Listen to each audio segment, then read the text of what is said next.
बिस्मिल्लाहिर्रहमानिर्रहीम। इय्याका नअबुदु व इय्याका नस्तईन। अल्लाह,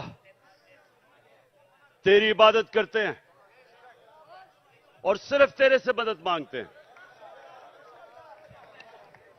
ला इलाहा इल्लल्लाह, कोई नहीं है खुदा अल्लाह के सिवा। हम सिर्फ एक अल्लाह के सामने झुकते हैं। ना मैं किसी इंसान, ना किसी इदारे, किसी के सामने मैं ना जिंदगी में झुका हूं और इंशाल्लाह आपको भी कभी झुकने नहीं दूंगा।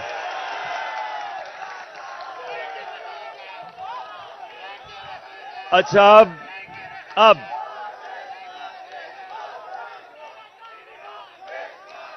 शुक्रिया। अच्छा सुने आप, मैंने आज आप सबको यहां इसलिए दावत दी कि जिस जज्बे और जुनून से, जिस तरह आपने जेल भरो तहरीक में शिरकत की, मेरी 26 साल की इस सियासी जद्दोजहद में जो मैंने आपका जज्बा, आपका जुनून और आपका ईमान जो मैंने वो देखा, तो मैंने अल्लाह का शुक्र अदा किया कि मैं अपने सामने एक हजूम को कौम बनते देख रहा हूं।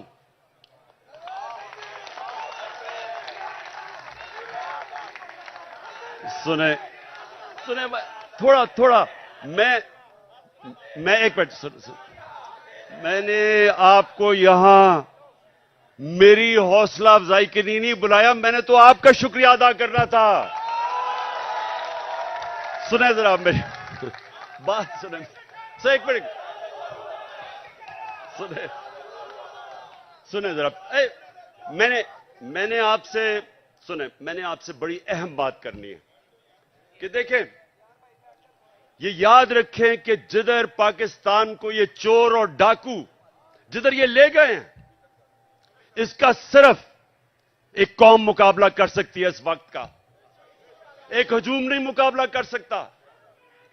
जब एक कौम फैसला कर लेती है कि जो भी हमारे सामने आए, जो रुकावट आए, हम दूर कर देंगे, उस कौम के सामने कोई खड़ा नहीं हो सकता। ये याद रखें कि हमारी जो कौम है, ये एक खास नारे पे बनी थी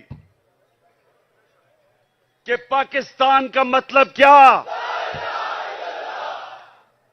और सारी कौम, सारे सूबों को पैगाम क्या था कि मेरा तेरा रिश्ता क्या। और ये नारा जो है, ये अल्लाह से जो वादा है, ये आजादी का नारा है। जब आप अल्लाह के सामने दावा करते हैं कि ऐ मौला, तेरे अलावा किसी के सामने मैं नहीं झुकूंगा, तो यह आपकी आजादी का दावा है। एक कौम जो गुलाम होती है, वो कोई बड़े काम नहीं कर सकती। सिर्फ आजाद कौम ऊपर जा सकती है। जो मेरे नबी सल्लल्लाहु अलैहि वसल्लम ने मदीना की रियासत बना के साबित किया कि उन लोगों जिनकी कोई हैसियत नहीं थी, दुनिया की इमामत की उन्होंने। 2 सुपर पावर्स उनके सामने घुटने टेक गई, क्योंकि वो ला इलाहा इल्लल्लाह का मतलब समझ गए थे। उनके दिलों में चला गया था, वो आजाद हो गए थे। ये है हमारी जंग इस वक्त, आजादी की जंग, हकीकी आजादी की जंग। अच्छा, या रसूल अल्लाह, सुने आप मेरी बात। या अली, सुने, मुझे आपके जज्बे और जुनून का एहसास है माशाअल्लाह।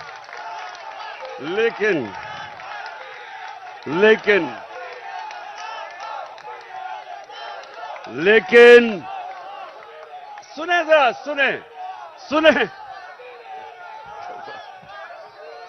अच्छा सुने सुने सुने सुने, बस सुने, बस। अच्छा अब आज जो पाकिस्तान का बदतरीन वक्त है, माशत डूब गई है, तनख्वाहदार और गरीब पाकिस्तान की तारीख की सबसे ज्यादा महंगाई में पिस गया है। जिन लोगों ने इस मुल्क के ऊपर मुसल्लत होकर इसको तबाह किया है, उनके पैसे बाहर पड़े हुए हैं। अरे बस बस बस बस बस, सुनो जरा, इतना आप जेल काट के आए हैं, मैं आपसे कोई बातें करना चाहता हूं, आप बजाय बातें करने के नारे आपके खत्म नहीं हो रहे। सुने बड़ी बड़ी गौर से बात, मुझे आपके जुनून का पूरी तरह और जज्बे का अंदाजा है, लेकिन बस मैंने सुना है, मुझे सारी तुम्हारी जेल की खबरें आती रही हैं। जिस तरह मैं क्रिकेट मैच का स्कोर देख रहा था, उसी तरह आपके जेल के हालात देख रहा था। अच्छा अब सुने जरा मेरी बात। देखें, आज हमारा मुल्क ये नीचे क्यों दुनिया के सामने जलील हो रहा है। वो क्राइम मिनिस्टर जाके पैसे मांगता फिर रहा है और लोग ठुकरा रहे हैं उसको। कोई पाकिस्तान का, आप अगर हिंदुस्तान की चैनल देखें तो जो पाकिस्तान को जलील किया जा रहा है, तो ये क्यों हुआ? अब जरा बड़ी गौर से बात सुने, मेरे जज्बा और जुनून वाले, मेरे जो टाइगर, जिस तरह आप जेलों में होके आए हैं, मेरी गौर से बात सुने। देखें, अल्लाह का हुक्म है, अमर बिल मारूफ व नहीं अनिल मुनकर। क्या मतलब है उसका? हुक्म है अल्लाह को एक कौम को कि तुमने राय हक पे खड़ा होना है, सच पे खड़ा होना है, अच्छाई के साथ खड़ा होना है और बुराई और जुल्म का मुकाबला करना है, जिहाद करनी है। यह हुक्म है अल्लाह का। आज अगर पाकिस्तान का आपने ये हाल देखना है, जो हम नीचे, कभी भी पाकिस्तान इतना नीचे नहीं गिरा जो आज है, तो उसकी जरा वजह सुन लो। प्राइम मिनिस्टर 16 अरब रुपए का एफआईए का केस की चोरी में सजा होने लगी थी। 8 अरब नैब के अंदर सजा होने लगी थी, जबकि जनरल बाजवा ने इसको बचा के प्राइम मिनिस्टर बनाया। इंटीरियर मिनिस्टर किसी से फैसलाबाद में पूछ लें कि इससे बड़ा बदमाश फैसलाबाद का है ही नहीं। कोई जुर्म नहीं है जो इसने नहीं किया, अपना खुद कहता है। इनका अपना वजीर वो कहता है कि इसने 18 कत्ल किए, लोग कहते हैं इससे बहुत ज्यादा कत्ल किए इसने। जमीनों पे कब्जे, कातिल, वो बैठ गया इंटीरियर मिनिस्टर। आसिफ जरदारी जो पीछे से बैठ के ये सारा खेल खेल रहा है, वो दुनिया में माना हुआ चोर है। सिंध में जाके पूछें कि लोगों के ऊपर वो क्या जुल्म करता है। मुखालफिन को कत्ल, मुर्तजा भुट्टो कि उसकी फैमिली कहती है इसने मुर्तजा को कत्ल करवाया। चोर, कातिल, अरबों रुपए की चोरी का केस में पकड़ा जाने लगा था, जनरल बाजवा ने बचाया इसको। और उधर लंदन में बैठा हुआ भगौड़ा, जो मुल्क को वहां बैठ के कंट्रोल कर रहा, सजाए याफ्ता, अरबों रुपए के घर में बैठा हुआ लंदन में, जो यहां से चोरी करके पैसा लेके गया है, वो मुल्क को वहां से बैठ के फैसले कर रहा है कि आर्मी चीफ कौन बनेगा। मुझे यह बताएं कि जब मुल्क के सरबरा, ऊपर फैसला करने वाले मुल्क के बड़े बड़े मुजरिम बैठ जाएंगे, तो क्या मुल्क का दिवालिया नहीं निकलना? कौन सा मुल्क दुनिया में, मुझे एक मुल्क बताएं जो कि ऊपर जा रहा हो और जिधर इस तरह के चोर बैठे हो। और अल्लाह का हुक्म है हमें कि हमने तो इन लोगों के खिलाफ जहाद लड़नी थी। जब इंसान भेड़ बकरियां बन जाते हैं, जब वो राय हक पे नहीं खड़े होते, जब वो जुल्म का मुकाबला नहीं करते, तो अल्लाह उनको भेड़ बकरियों की तरह रखता है। उनकी कोई हैसियत नहीं होती। जिस कौम में जुल्म का मुकाबला करने की सकत नहीं होती, दिलेरी नहीं होती, वो कौम गुलाम बन जाती है। मैं बार बार इस्लाम के सबसे बड़ा जो सानिया हुआ था करबला का, मैं बार बार बताता हूं कि कूफा के लोगों को पता था कि हजरत इमाम हुसैन राय हक पे खड़े थे। उनको पता था, लेकिन यजीद के जुल्म के खौफ की वजह से उन्होंने इस्लाम की तारीख का सबसे बड़ा जुल्म होने दिया। ये जो खौफ का बुत है, ये इंसान को गुलाम बनाता है। इसकी पूजा करोगे, गुलाम भी होगे, जलील भी होगे। आज सारी दुनिया में पाकिस्तान जलील हो रहा है। भिखारियों की तरह कर्जे मांग रहे, कोई नहीं दे रहा, क्योंकि चोर ऊपर बैठे हुए हैं। वो क्यों नहीं दे रहे पैसे? नंबर वन, उन सारी बाहर की दुनिया के लोगों को पता है कि ये जो ऊपर बैठे हुए हैं, ये सबसे बड़े डाकू हैं, इनके पैसा बाहर पड़ा है। मैं जब प्राइम मिनिस्टर था, तो जब दूसरे मुल्क का प्राइम मिनिस्टर मुझे मिलने आता था, तो मेरा जो फॉरेन ऑफिस है वो मुझे पूरी तफसील देता था। किधर पड़ा है, माजी में इसने क्या किया, इसकी रेपुटेशन क्या है, एक एक चीज मुझे पता होती थी जब वो मुझे मिलने आता था। तो क्या ख्याल है, जो आप ये आसिफ जरदारी या ये जो शहबाज शरीफ बाहर जाता है, एक एक चीज बाहर की दुनिया को पता होता है कि इनके कितने पैसे बाहर पड़े हैं। ये दो खानदान अगर आधा भी अपना पैसा पाकिस्तान में ले आए, तो यहां आपको कोई IMF या किसी से कर्जे लेने की जरूरत ना पड़े। अपना पैसा चोरी करके मुल्क से बाहर और लोगों से भीख मांग रहे हैं कि पाकिस्तान को डॉलर दो।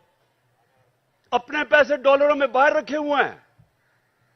100 रुपया जब से ये आए हैं, 100 रुपया गिरा है डॉलर के मुकाबले में। तो कौम तो 100 रुपए से ज्यादा गरीब हो गई है। कौम की तो खरीदार और कम हो गई है, और ये डॉलरों में पैसे रखने वाले, इनका तो 100 रुपए और ऊपर चला गया। इनका मकसद कभी पाकिस्तान नहीं था, नहीं तो इनका जीना मरना मुल्क में होता। ECL पे चले जाएं तो इनकी टांगें कांपनी शुरू हो जाती हैं, खौफजदा हो जाते हैं कि हम बाहर नहीं जा सकते। मैं ये कहता हूं, मुझे डालें ECL पे, मैं तो जाना ही नहीं चाहता बाहर।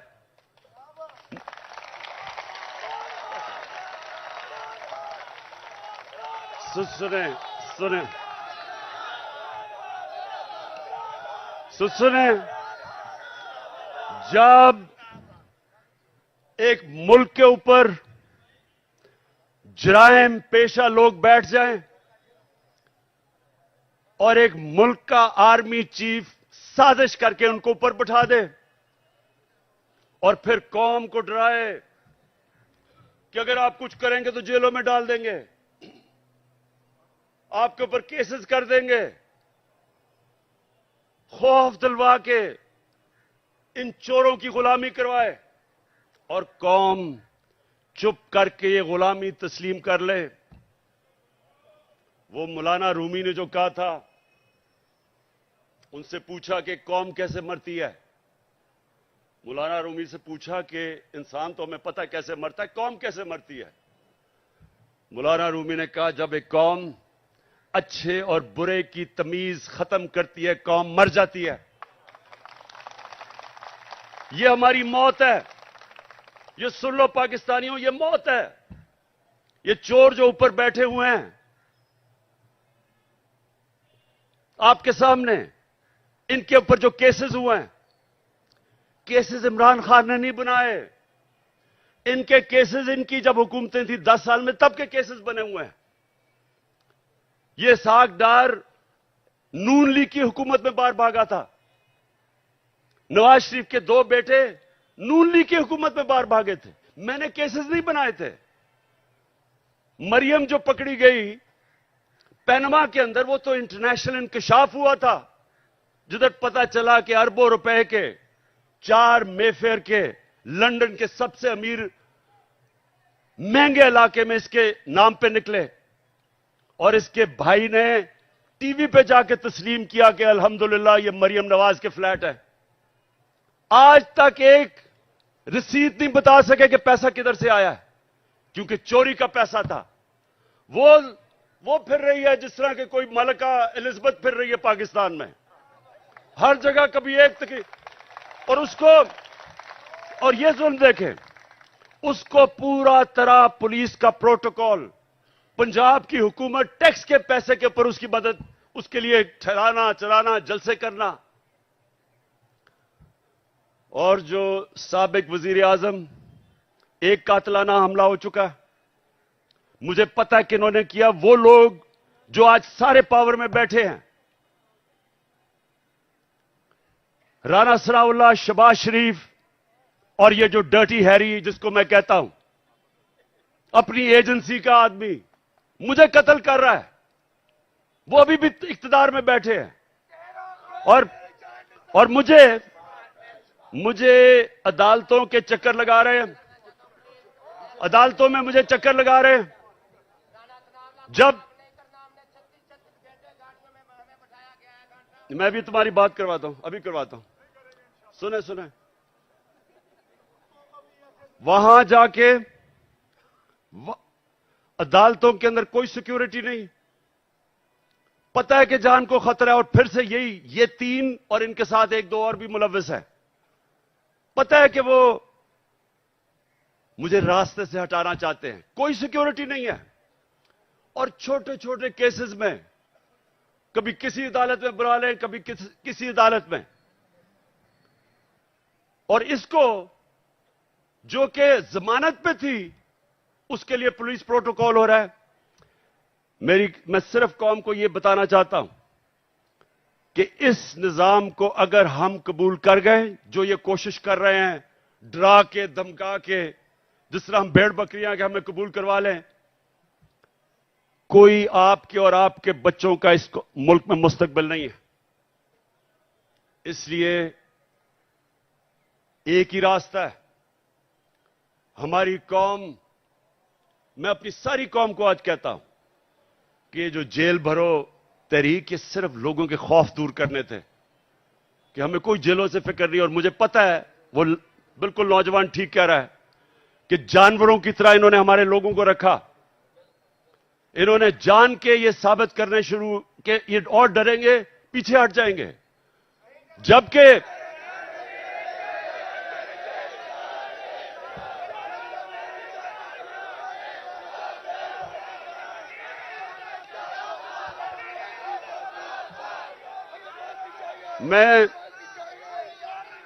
मैं देख रहा था कि हर शहर में ज्यादा लोग निकलना शुरू हो गए जेलों के लिए। यानी जैसे जैसे तहरीक बढ़ रही थी और ज्यादा लोग जेलों के लिए तैयार हो गए। और मैं एक दिन मैं देख रहा था कि किस तरफ जा रहा है। मैंने कॉल देनी थी सारे पाकिस्तान को कि एक दिन सारा पाकिस्तान निकले और जेलों में जाए ताकि इनकी सारी खत्म कर दो।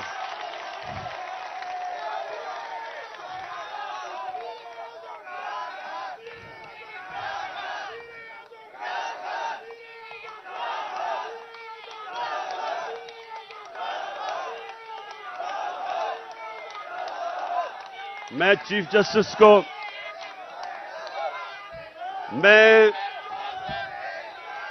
सुप्रीम ठीक बस मैं अपने सुप्रीम कोर्ट के चीफ जस्टिस को आज मैं अपने वकीलों के जरिए खत भी लिख रहा हूं कि अगर जब पता है, खुद इंटीरियर मिनिस्ट्री कह रही है कि इमरान खान की जान खतरे में है, मैं कह रहा हूं मेरी जान खतरे में है, और मैं पहले 2 महीने पहले कह रहा था कि जान खतरे में, उसके बाद हमला हुआ मेरे पे। मैंने पहले पेशेंट गोई कर दी थी, क्या करना है इन्होंने। मैं फिर कह रहा हूं, और मैं चीफ जस्टिस साहब को मैंने कहा, वकील आज खत लिखें कि मजाहिया केसेस के ऊपर बुलाया जा रहा है। इलेक्शन के कमीशन के सामने मुजाहरा होता है, मैं घर बैठा हूं और मेरे ऊपर दहशतगर्दी का केस।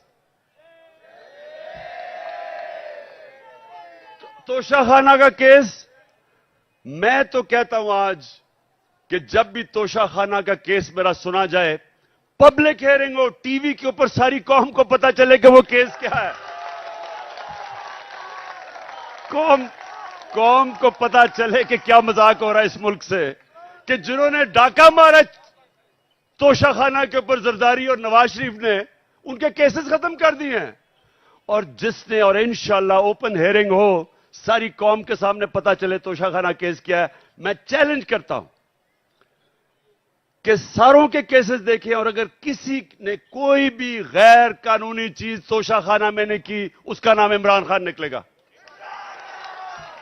और मैं चीफ जस्टिस को हम ये खत लिखेंगे मेरे वकीलों के जरिए कि जब पता है कि मेरी जान खतरे में, लाहौर हाई कोर्ट गया और इस्लामाबाद गया, कोई सिक्योरिटी नहीं थी, और जबकि जिसने मुझे गोलियां मारी वो नवीद जो है, क्योंकि उसकी जान खतरे में है, उसको वीडियो कॉन्फ्रेंस के ऊपर उससे अदालत में वो बात करता है। तो ये तो ऐसा है कि जिन्होंने तहफ्फुज देना है, खतरा उन्हीं से ही है जिसने, अब ये राना सनाउल्लाह जैसा गुंडा कभी ये किसी को तहफ्फुज दे सकता है क्या? ये शहबाज शरीफ जिसने शहबाज शरीफ जिसके ऊपर रिपोर्ट है कि पुलिस मुकाबले में इसने कितने लोग मरवाए हैं, आबद बॉक्सर ने टीवी के ऊपर आके कहा कि मुझे यह हुक्म करता था लोगों को मारने के लिए।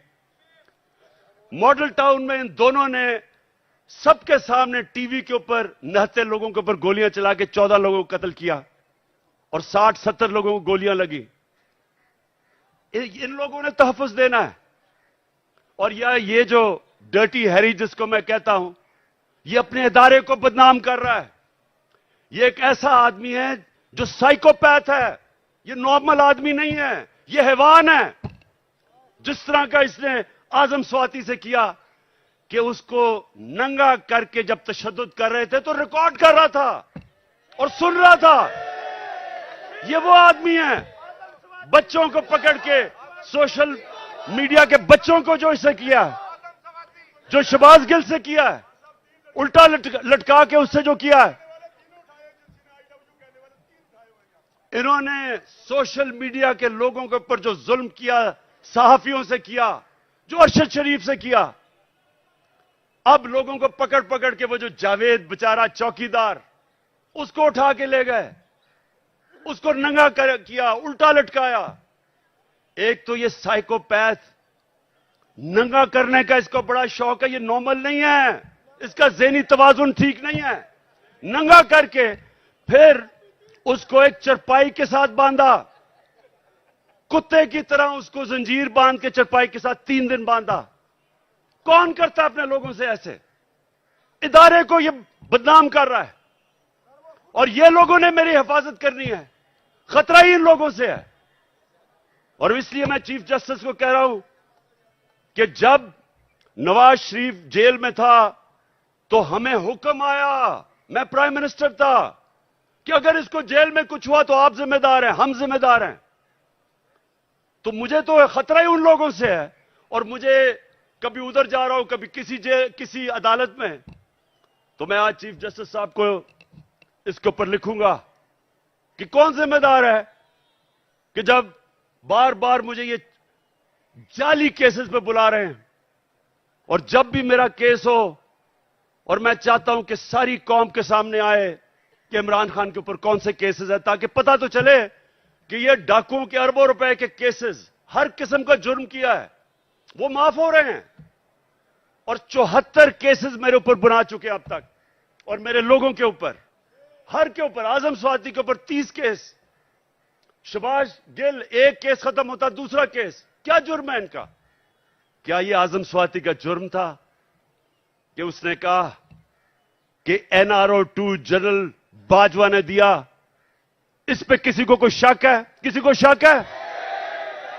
तो सच बोलने के ऊपर तशद्दुद, 34 केसेस, कभी किधर जा रहा है, कभी सिंध जा रहा है, कभी बलूचिस्तान जा रहा है। क्या ये पाकिस्तान का आज इंसाफ का निजाम है? और यही होना था जब चोरों को बाजवा ने ऊपर बैठा दिया, हमारे मुजरिमों को। तो मैं अपनी आज सारी कौम को कह रहा हूं, जो आगे जब तक मेरी कौम इस जुल्म का मुकाबला नहीं करेगी, आगे आपके और आपके बच्चों का मुस्तकबिल अंधेरे में है। मैं जब शुरू में 11 महीने पहले कह रहा था, जब चोर ऊपर आए, मैंने पहले दिन से कहा कि मैं कभी इनको तस्लीम नहीं करूंगा।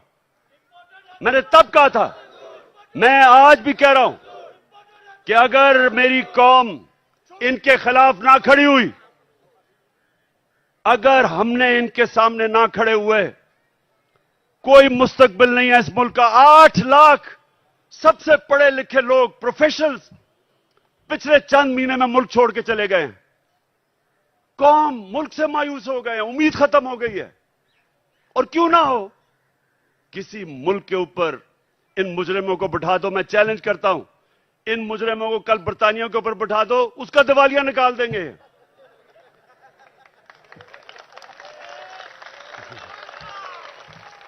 मैं आखिर में सुने, मैं आप सबको खराज तहसीन पेश करता हूं। मैं आपके जज्बे और जुनून को सलाम करता हूं। और मैं आप सबको ये बताना चाहता हूं कि जितना हम सब आपको देख रहे थे जब आप जेलों में थे, जो आपको पकड़ रहे थे, आपने मेरी सारी पार्टी का सर फख्र से ऊपर कर दिया। बहुत बहुत शुक्रिया।